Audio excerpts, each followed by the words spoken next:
તમે જાણો જ છો, મેં આગળ પણ કીધું હતું ને આજે ફરી કહી રહ્યો છું. ગુજરાતમાં દારૂ બેફામ રીતે વેચાય છે.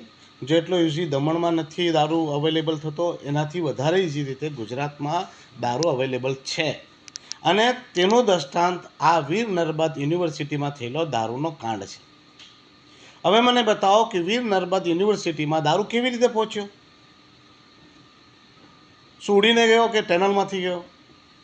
જ્યારે દરેક ચેકપોસ્ટ પર હરેક વ્યક્તિને ટિફિન તકની તલાશી થતી હોય, નાનામાં નાનો માણસ અને સામાન્યમાં સામાન્ય માણસની ગાડીઓ ચેક થતી હોય, બાઇકો ચેક થતી હોય, રિક્ષાઓ ચેક થતી હોય, બસો ચેક થતી હોય, વ્યક્તિગત માણસોની તપાસ થતી હોય, તો આ દારૂ આટલી મોટી મોટી માત્રામાં કેવી રીતે પહોંચી જાય છે? મને જરા બતાવો.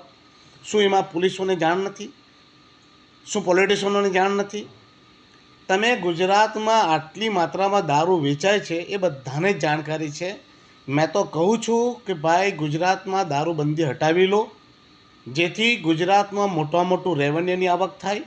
ગુજરાત સાથે સાથે ભારત સરકારની પણ રેવન્યુની આવક થાય. બાકી દારૂ તો આમો પીતા જ છે.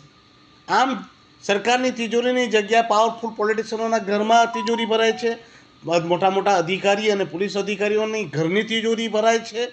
અને આમાં મોટા માણસો અયાસી કરે છે, મોજ મસ્તી કરે છે, અને નાનો માણસ, ગરીબ માણસ નિમ્ન કક્ષાની દારૂ પીને મરે છે. અને આવા નાના નાના કેસોમાં બિચારો સપડાય છે અને તે જ તકલીફ ભોગવે છે. 31 પર બી મેં કીધું જ હતું, આ એક દિવસ માત્રની કામગીરી છે જે સામાન્ય માણસોને, પર્યટકોને હેરાન કરવા માટેની છે. બાકી ગુજરાતમાં દારૂબંધી જેવું કંઈ છે નહીં. એ તો કાગળ ઉપર દારૂબંધી છે. લોકોને હેરાન કરવામાં આવ્યા, પરેશાન કરવામાં આવ્યા.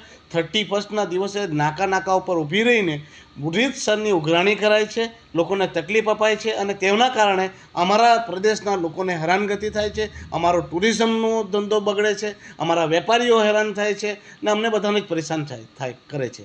એટલે હું પાછો કહું છું, વીર નર્મદ યુનિવર્સિટીમાં થયેલા કાંડમાં નાના માણસો દંડાશે અને મોટા માણસો બચી જશે. આમ પણ ગુજરાતમાં 28 કે 30 જગ્યા ઉપર તો બધી દારૂની પરવાનગી અપાઈ જ છે. અને મજાની વાત છે કે બીજા ફ્રી સ્ટેટ દારૂ જ્યાં જ્યાં છે ત્યાંના માણસો ત્યાં ગુજરાત જઈને પી શકે, મોટા માણસો આનંદ કરી શકે, પણ નાનો માણસ આનંદ નથી કરી શકતો. આ જ તકલીફ છે.